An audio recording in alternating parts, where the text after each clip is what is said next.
All right, y'all, we've been fishing for about an hour. It's freezing cold out here. It doesn't look like it right now, but it is. The fish are biting a little slow. We've caught a bunch, but no real size. So we're gonna fish down this bank and see what we can get. There's one. Fish on. Little guy. Now, I'll tell y'all one thing about Captain Blake. He saw what I was catching them on, so when I wasn't looking, he takes that rod and starts fishing with it. When I'm throwing a spinnerbait, as soon as the sun goes away and there's a little bit of wind, it's hard to beat a spinnerbait. But of course, as soon as we pulled up, the sun come out.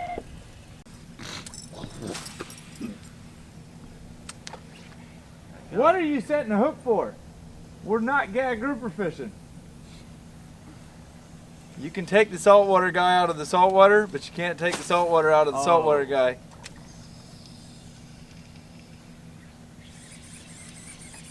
Another one? Yeah, another one. Oh boy.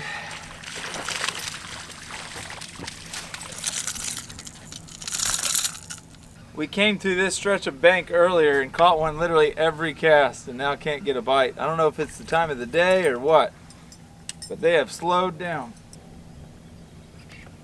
Uh-oh. Uh-oh, fish on. Oh, another little guy.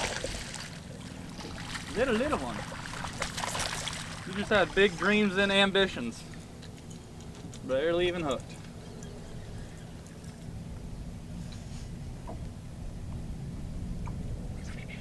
There's another one. Y'all see what he's doing to me? Man, where you at, Gabe? Oh!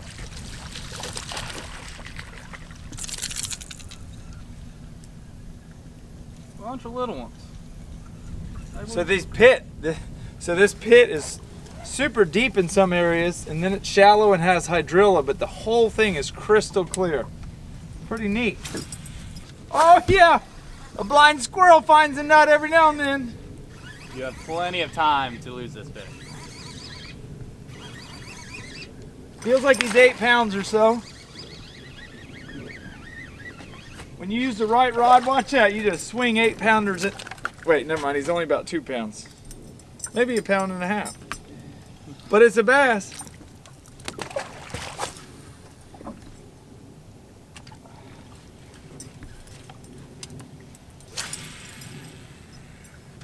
These new favorite bait casters, I have not got a backlash this whole entire day, and I have thrown about 1,000 times. They are so nice. Y'all leave a comment below, what's your favorite bass lure? Just one. Doesn't matter what time of day or what the weather conditions is. If you only had one and you could only use one forever, what would it be? Leave a comment below. Zoom horny toad. How's that gonna work anywhere? We might as well have high-speed Rapalas hanging out the back as fast as we're going. Good thing we got these 8-to-1 reels. Woohoo! You're catching bass. My lures become effective, not effective anymore.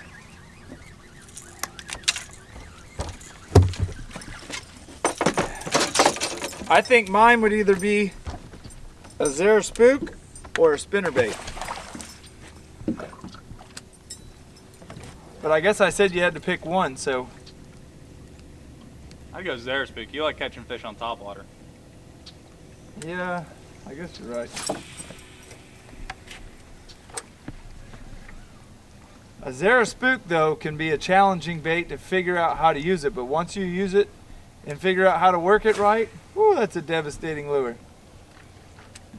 These reels cast a country mile, and they have these new high-speed bearings in them. They're ceramic, so the reel's a little bit louder, but they cast so smooth, and you almost cannot backlash one. It is flat out cold right now, like cold. I wish I had my long johns on. That was a great idea to take them off. Now you're. Yeah. When we came to go fishing, I couldn't wait to take my long johns off because it was hot. Now it's freezing cold. Look how light my finger's on there. Boom, perfect. I'm super impressed with these reels and these rods. I mean, I'm boat flipping 2-3 pounders like it's nothing. Y'all still going to the Bahamas? I don't go very much. Oh, you what? Oh, that trick. Golly! That fish knocked slack in the line.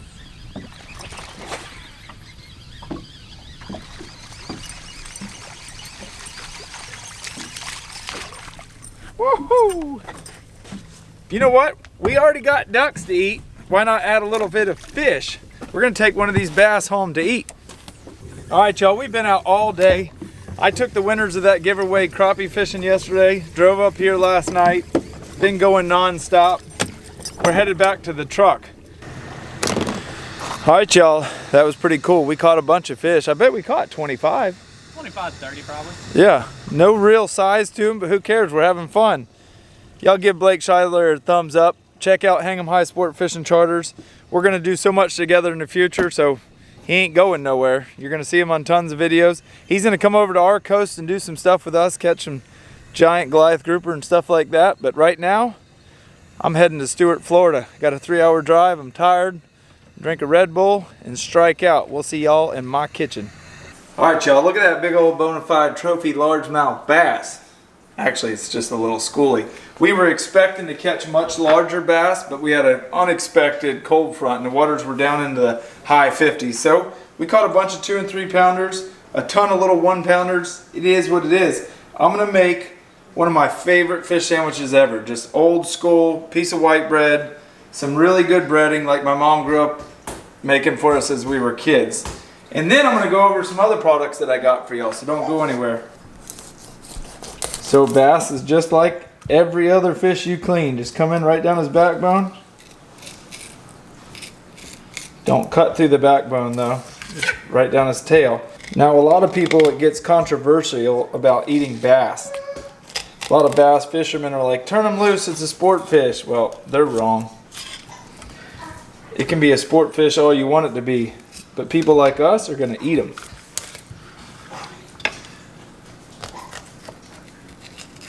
And if you're wondering why I'm still in the same clothes as the last video, I'm doing 2 cooking videos at once. Except for they're going to be on different videos.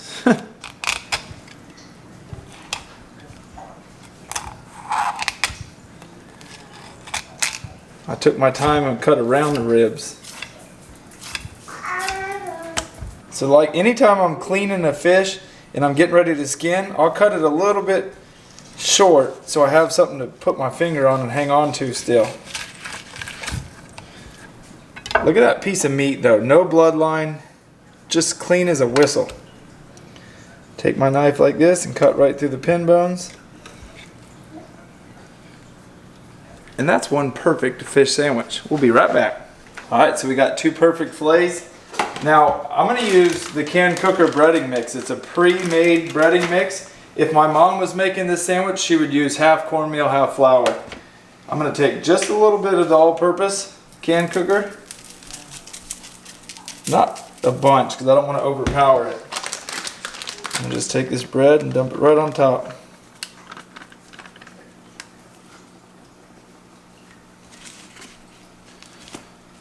About as easy as you can get, but the trick is the cast iron skillet and a little bit of already used cooking oil. Right here, film right here. So in this pan, this is a seasoned cast iron skillet, and I didn't put new grease. I used grease that I've already fried fish in. Just all I'm gonna do is lightly bread these fish fillets. Nothing crazy, a little bit of seasonings. Super easy on a piece of white bread. All right, let's go. So I cut the fillets into 4 pieces just to make it easier to fit on a sandwich. The trick is not to overcook it. All right, come over here while that's cooking. Y'all see all this? This is a box that I just went and got from Danco. I told them I needed the new net. This net to me is gonna change the game of fishing. The whole thing floats. Now y'all are probably thinking this is some kind of sales pitch, but guess what? I only make money if you guys save money, if that makes any sense. When you buy something, you save 10% if you use promo code Bluegabe, and I make a little teeny cut of it. This is more than anything just to help you guys figure out things that I use. The coolest thing about Danco is everything they make in every kind of color. every kind of color. They're sharpeners, they're pliers, knife sharpeners. All these knives they make in different colors. But the most important thing on this table to me is this floating net. You can hook it on your belt loop right here when you're waiting. Put shrimp in there. You don't have to drag around now a big bait well or something like that. If you're bluegill fishing when you're waiting, guess where all my bluegills will go. So everything I have here, I'll have the link in the description below, and use promo code Bluegabe. You'll save 10%, and everything's got a lifetime warranty. All right, that got a little bit messy. Leave a comment below if you eat bass. I know a lot of people that do, but then I know a lot of people that frown upon it for some crazy reason. All right, the fish is done. Didn't take very long, about 2 or 3 minutes on each side. Threw some onions in there just to add a little bit of extra flavor.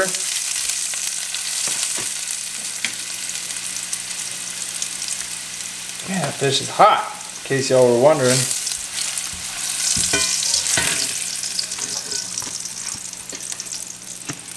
Y'all think I could cook by now and not sling food all over the kitchen.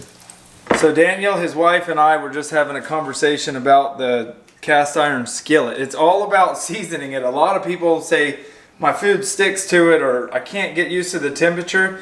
A cast iron skillet will hold temperature at a more equal rate than any other kind of material, and you got to keep it greased. If you wash it, put grease right back in it, store it with grease in it, and it won't stick. That's sort of how you season a cast iron skillet.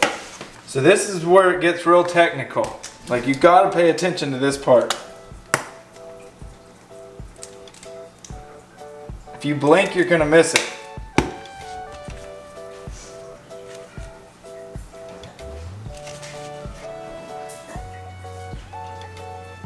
Did you see it? Did y'all see that? Did you see it? I don't even know if y'all saw it, but that's it. That's a black bass fish sandwich right there and a half, y'all. Whew. How y'all like that hairdo? See, I'm starting to catch on. I don't want to just jerk my hat off and scare y'all. Jake, say the blessing. Thank you, dear Lord, for this day. Thank you for dying on the cross for our sins. Thank you for this wonderful food, and thank you for everything you did. In Jesus' name we pray, amen. Amen. Amen. Let's see what y'all got. Come on, let's try it. One-handed. One-handed with a baby on the hip. Delicious. Have you ever ate bass before? Sure have. She said, me and my daddy used to target bass, and Daniel's over here like, you're not supposed to keep a bass. You're supposed to turn it loose. Can't keep a bass. No, really, half the world says don't keep them. The other half say keep them. And I'm here to tell you that if a pond has too many bass in it, they won't ever get very big, so you should keep some. And that goes the same with crappie or speck, as we call them down here in the South. Keep some every now and then. It will actually help your population of fish. What you think, Jake? It's good. Is it better than Grandma's fish sandwich? Good No! answer. Good answer. What the world? It's not as good as the duck, but it's not bad. You like it? Yeah. I forgot what he was talking about. So we just finished the duck cooking part, which y'all have already seen by now because this video is after. I'm in the same clothes, same outfit, except for this time I brushed my hair. And I haven't ate any of either one of them because I'm tired. I've been editing all day and I got to get back to it. So I need to show y'all my computer. So one of the things I got called out for was not getting enough videos up. First, I got to hide the bottle of something that Tom and them bought me for a present for having the meet and greet. All right, so one of the complaints I've been getting from all y'all who follow me is I don't put up enough videos. Well, up to this point, I haven't had a ton of extra spending money, so I've been working off of just this iMac computer, which is 2 years old, not even 2 years old. And it has caused me problems since day one. I got home this morning at like 9 o'clock in the morning, put all the footage in there, and it's now 9 o'clock at night, almost 9 o'clock at night, and it's still not done uploading. So tomorrow I gotta go buy a new computer. I can't, this computer has caused me so much stress, it's not even funny. If I could, I would throw this computer in my pool, and that would like probably make some of these gray hairs go away, but I can't because it's full of my footage. So anyhow, it's time to finish this video because I got to get back to work. Thanks for liking, thanks for subbing, thanks for all the positive comments. But like Jake always says, what do you always say, Jake? We getting the heck out of shape.